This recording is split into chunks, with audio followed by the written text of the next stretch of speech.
Done. Hello everyone, good afternoon. Thank you for the invitation. I also must assume I didn't know about the organization before, I'm sorry. So it's already a benefit for me to have been invited since I'm interested in animal research since I started being a journalist. And I remember the exact moment when it crossed my mind and when I started thinking about it. I think I was still a trainee, so it was about 20 years ago. And I came across a scientist from EARA, actually. And she mentioned casually that she changed her work area. I believe she worked in embryology because she would not support to harm the animals. She worked with mice. And at that time, it seemed a bit, how come? Why? Because it never crossed my mind. It was never an issue for me. Of course, I have a scientific background. Of course, I can say I have the same mind as scientists have. So I'm science-oriented, curiosity-driven. So my belief was that the end justified the means. So in that, I thought, why? How come? But then, in these 20 years' time, this subject came to my mind often in different shapes. And I even tried to report on animal research, but I never managed to. I tried in a few facilities in Portugal and also in other countries like Holland, where they have this primate facilities, and the policy is no, no, no, no. I explained who I was, I explained my background, the intention of the work, but still it was always a big no. So it came, I really want to do this. It was 20 years, not just out of curiosity, but because I thought that there was nothing in the media, at least in Portugal, in this kind of facilities, or where the subject was specifically the animal research. So that's just a story that I think it makes sense in this context. And apparently, I'm just telling you this, we'll be able to succeed. So something changed. I don't know, maybe the organizations work, because it was a group I keep talking to them for a few years. One time I was even there at the facilities, they showed it to me, but they said, you cannot take pictures. And because I work for a magazine, an article, they even said you can report on it, but you cannot take pictures. And for a magazine, it doesn't work. We definitely have to have a picture, especially for the print edition, which is the mean that I work for. So I can tell you that a month ago or so, the person in charge called me and they said, we have a go ahead, you will be able to. So I haven't had time yet, but I'm really eager to do this work. So apparently it came in the right time, this talk. So the other thing, when the invitation was placed, I thought, what can I do for you? What will I be helpful? Won't I make you waste your time? So I thought that maybe something that I could bring to you was explain how, there's a typo there. That's awful. In the big screen, it looks awful. Sorry. So I thought that it should be useful to explain what is this journalism, how do we work. I'll speak specifically about the media that I work for, which is a news magazine, a weekly, with its particular characteristics. But in case, and please interrupt me, I don't mind, you can interrupt me whenever you want during the talk.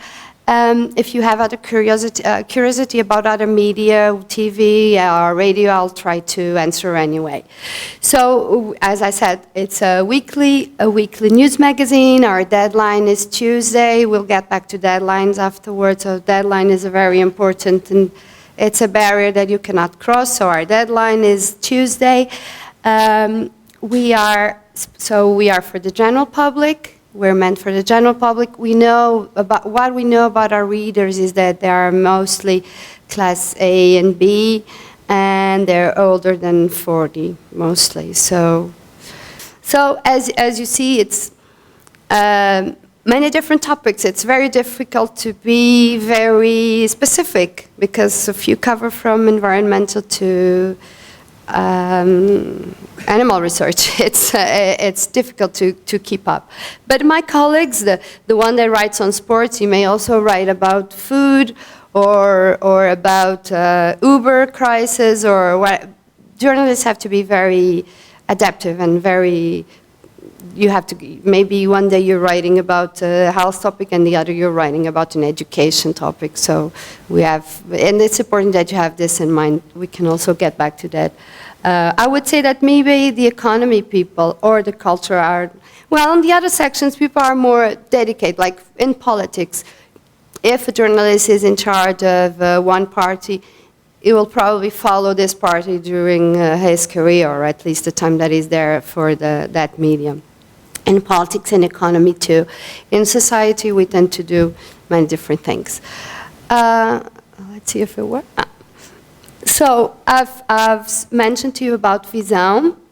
And something, so we have a meeting, just to keep that, there's an editor, and typically we should have a meeting, a weekly meeting with the editor where each journalist is supposed to propose and say, I want to write about this, this is important for this. You have to sell your idea. This is something that I don't think people are aware of this, that we have to fight for our stories, because especially if you're writing for the paper, it's the predetermined number of pages that depend on publicity.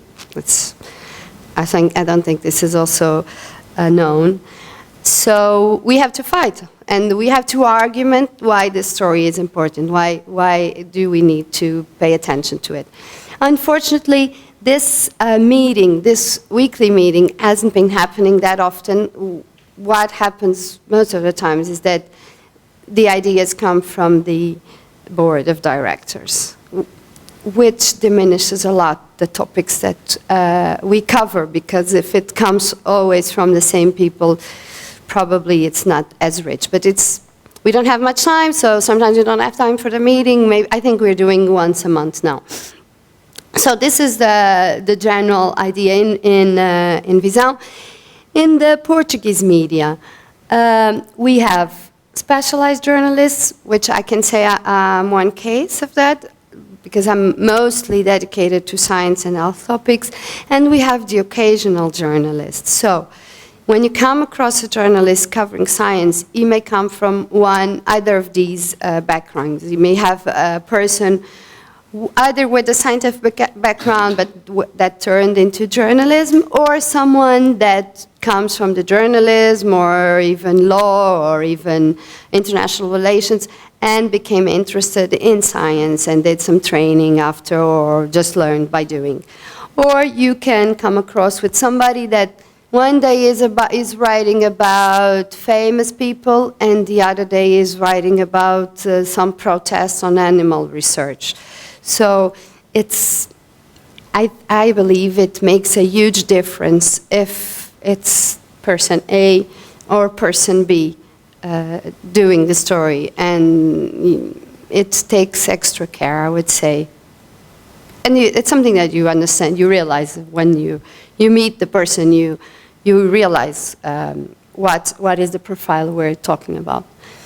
The Portuguese science journalists were a very small community.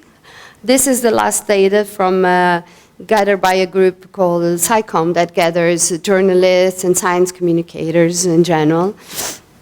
And the last numbers are, it's 17 journalists. Most of them cover, it's like the profile I mentioned, cover from science, health, and environment. It's something interesting that when I started environmental journalism was mostly in people that was in charge in the magazines were quite lobbyists, and they had, I believe they had an agenda. It was like environmental journalists. And now with climate change and topics becoming even more and more complicated, I believe what I see is that environmental topics came to the science journalists. There was this idea that it's not about the environment, not only, but it's a very broad issue, so we have to have science in the conversation, and I think it was good. It was an advance, because first examples of, you can think of GMO coverage or even climate change, where it was supposed to be independent and objective piece of article, but most of the times it weren't. And so I believe it's a positive change. So we're very few. On these 17 journalists, I believe that only 2 people have a scientific background. It's me and another colleague, she's a biologist, and she trained in journalism, like I did. So I've told you about my part. Now I think, will you do a survey for me so that I can get to know you better? Would you? I'm really surprised. I wouldn't expect it to be that much. Because I was trying to understand what kind of relation was, if it was a positive experience, if the result was what you expected, but we can go to that after. So this is, I brought you an example of the cover of the magazine, that it's an article that I worked on, so the best friend for your health, something like that, the animal. So this was something that was asked, that one of those ideas that came from the board asked me to do a work showing, and I think this is relevant because, as you know, the change in politics in Portugal, animal rights and animals, whatever, are very present, or have been very present, and it shows in the election vote. So, and this affects our work. There are some signs of it affecting the topics that we choose to cover. So I think this is an example of it, how it changed. And the idea is you have to show why we need the animals, what are the benefits, and what we can gain with this relation. And to show you, to prove that how important the animals issue became, we did 2 different covers for this. This is very unusual. I think we've done it in 20 years, maybe twice, that we print 2 different covers. So we had one for the dog. Do you want to guess the other one what it was? Okay. So we had a cat. Because we didn't want to, they're a cat person and dog person, so we wanted all the readers to feel. So where do you want? I'm more of a cat person, so but it's okay. So the story was you have to try. So of course I have examples of company dogs, horses that for therapy, dogs that smell diseases, and lots of experiments on that. And I had a small part concerning animal research. So there has to be, so it's a benefit. And I'm mentioning it because Daniel referred that it could be useful to give as an example. This was in 2018, on the summer of 2018. And again, I tried to include animal research facilities and talk to people more deeply about animal research. And the best I could do was zebrafish. It's not bad. I was happy with going to a zebrafish lab. So we were there, and the scientists there, Miguel Godinho group in IGC, and they showed us all the way. We were able to take pictures, and again, it was very enlightening because I saw these small creatures, like, I didn't even think they had a brain, and the scientist there, she was very thorough in her explanation and the kind of anesthesia that they use and how careful they are, and that those very small structures and how they work with it. And I believe she was not doing it just to show me, because I was not even it's not a concern. I think it isn't good for me to say this, but this zebrafish, it's like fish, small fish. And she was so concerned, and this is really a surprise. And all the laws and all the prescriptions and the details, how detailed it was. That's what I meant. How detailed it was. So it's in there. It's just a small part of the article, but at least it's there. So I was happy that I was getting closer. And doing research for this presentation, I already had this idea that it's not in the media very often, animal research subject. My opinion, if you want to know, I don't know if you want to know, but I think it's, in a way, it's against what I do and it's against what I want to do, which is to write about it. And of course, I'm like Suzanne, I think we should talk about it. But sometimes I tend to think that maybe we should leave it like that, because I don't see the public opinion that much against science, the use of animals in science. So I don't know, isn't it like, should we leave it like that and enjoy the moment, which is very positive and prone to science in Portugal? And I came across this article. This was published in September 2016. And it's a very well written. It has lots of information. It's really detailed. The journalist talked to many different organizations, to scientists doing animal research.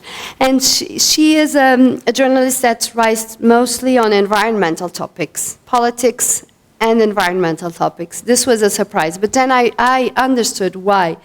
Because this was an answer to this article, this an opinion article from the PAN leader, André Silva. He had written a few months before, so this was in April, this article. Do you want me to translate? It's like animal research. It doesn't work in English. Dissection of a myth, dissection of a myth. Oh, it's like, it has this double meaning.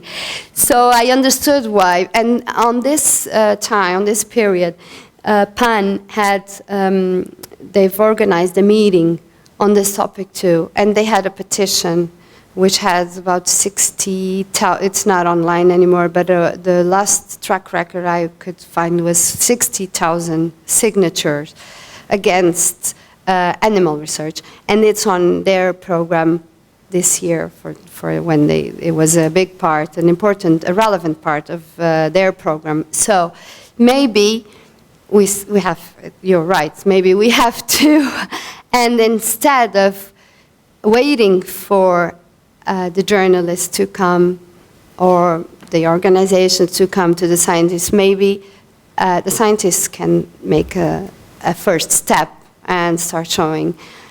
So I'm not sure about this. It's, I think you probably weren't either, but I guess if we do it correctly, it will work fine. So just a few take-home messages if you feel you want to. The deadline in a relation with the journalists, this is determinant because we cannot, it's something we cannot change. We say that we have the miracle of Tuesdays because sometimes in a Monday, the magazine is all undone and I have the cover story and I haven't written a single character, but then it never happened that we didn't close the magazine on a Tuesday and it's not on the kiosks on a Thursday. So we go out on a Thursday. So this is be aware and respect.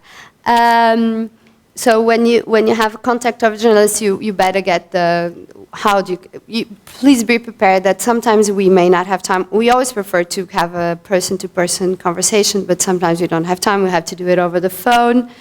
It's not the same, but sometimes.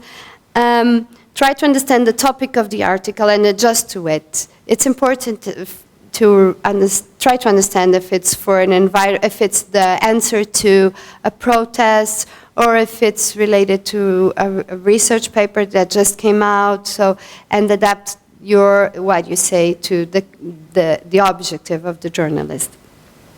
So adapt the language. This is something that when you already know the journalist, you know how far you can go or how detailed you can go. If it's a first-time contact, I believe it's important that you let the journalist place the questions and maybe do a little talking, and then you'll realize what kind of journalist you have in front of you and how you should talk to him. I don't mean that you must hide information, but the way you talk about it. And scientists have the tendency, it's normal, to go in too much detail. And sometimes it just makes you lose the messages. Not you, the journalist may get lost with so much information. So just my advice is move forward as you see, the feedback you have. So just don't go into very deep details as a start. Just move on. Try, like what I've told you. I've told you the story about how I want to do a report on animal facility. And I believe that this will finally happen because I know this group of scientists for a long time. They know my work, they know my intentions, so we have a bond, a professional bond, and I think that's what made it possible I hope I'll finally get to go there. So my advice is if you want to open up and show the lab, just pick your journalist, be sure that you trust and what is going to do with it. Be available for last minute questions, because sometimes it's only when you're writing or sometimes when your editor reads it and it finds something that it's not quite perceptible, so please be aware of this. Do not ask to review the article. This is a question that I'm asked not as much as it used to, or maybe because people know me already or have other people like me talking to them and telling them not to ask to review the article. This is something I understand, it's how you work, it's review papers, but it doesn't work for journalism. It's sort of a rule that we should not show the article. And I know all the arguments about showing, but I kind of understand, but my experience is that it never works well because people want to change things that I'm sure they said, but when they see it written, oh, I just want to say that. And it loses the value because I write for the readers, not for the scientists. People love stories, journalists love stories, and we love stories. No, that's the basis of our human behavior. And so don't waste the opportunity to tell a story. For instance, the story I told you about the scientist that changed her career because she was not, it's in my mind for 20 years. So sometimes a few details of the research, or if you're doing animal research, you can talk about how hard it is for you to, if it is, how you feel about it, and where people are, right? So it was it. Okay, thank you. I'm sorry if I exceeded my time. I didn't think I was going to. Yes, I really think this is an issue because I have been confronted with this very recently with an interview. I don't know the output yet, but I have asked, can I review then before it goes to the air? And they told me, no, that's never possible. Yeah. And I think that Anna told exactly the point. I think it's not to change the way we tell it, but to be accurate. Sometimes just to go to the public. That the news that goes to the public is completely accurate. And this is a very important thing for scientists. So maybe not take out, the bombing of the story, but just the accuracy. Why is that a problem? This is something that is part of journalism itself. It's like the relation has to be based on trust. You have to trust each other.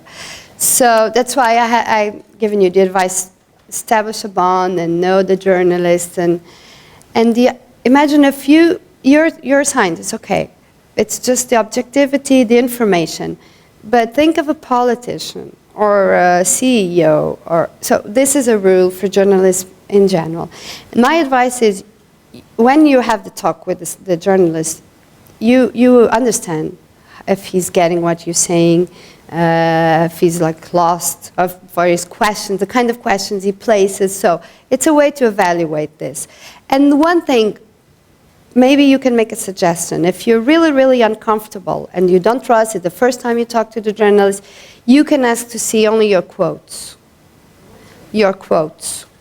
What it's between commas. Sometimes that's how far I go. When I see that someone is really concerned and not comfortable, and if I feel that the article will benefit from it, that it will be more open and will give me more details, if I agree on that, I sometimes do that. I'll say, okay, I'll just send you your quotes. It's a compromise. Just a little bit of my own experience with the media. I don't think we'll have this issue if we actually adopt our language to the type of journal we're trying to publish things.